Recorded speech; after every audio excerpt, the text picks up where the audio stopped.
rid of that and put in common homeland. But all of these have definitional issues, I guess you could say, when you're applying them to actual case studies.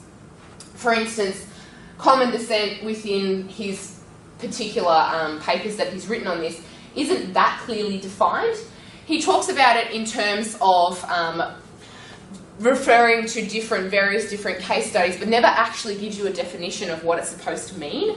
When you look at other various different theories, you see that common descent actually originates with the idea of primordialism. That was kind of, I guess, the first ideas of what makes up ethnicity and the first attempts at anthropological work within case studies and things like that. Common descent was explained in other different theories, such as Ella in 1992 and Gil White later on in 2010, as having things like language, religion, customs that are similar, and the idea of a myth, a common myth that goes within the actual group itself.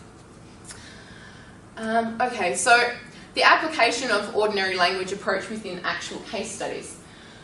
Common descent, I guess you could say you've got cultural characteristics within this particular area. So when you're applying it to the Mulatto identity, you could say, okay, so do they have a common language? Well, when you look at the amount of languages that are actually spoke just on the island of Mulatto itself, there's quite a lot there.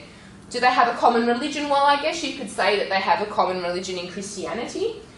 The customs one, though, is very difficult because depending on which particular area of Mulatto you're looking at, if you're looking at the Kwayo region, which is, I guess, the mountain region in the middle is the Kwayo, and then they call them the bush people. Then you have the Solowata people, which I guess would be around the outside. When you're looking at the adoption of Christianity within Mulatto, the Solowata people adopted Christianity much more readily, and their adoption of trade goods and westernised goods, I guess, were much quicker than the people that were in the middle region. So I guess there is a difference in the descent of the particular people as well. But at the same time, you could say, well, they had the Messina movement, which originated in Mulatto, which kind of unites them as a common identity, I guess, as well. Common homeland. Well, when you're looking at Mulatto, as you saw, the province is quite open. You could say, well, is it the actual island of Mulatto that they're referring to, or is it the province?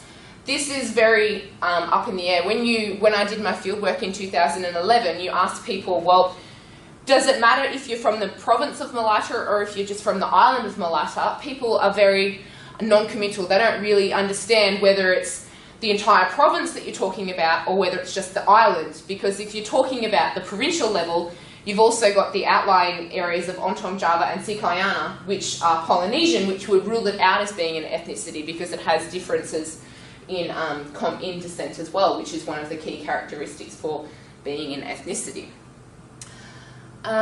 Okay, so common history, you've got, as I talked about, differences in the adoption of Christianity and the maintenance of custom that came with the accepting of trade goods. However, there's also things like they all had some sort of influence from World War II. So all Mulattans and all Gwales all had some influence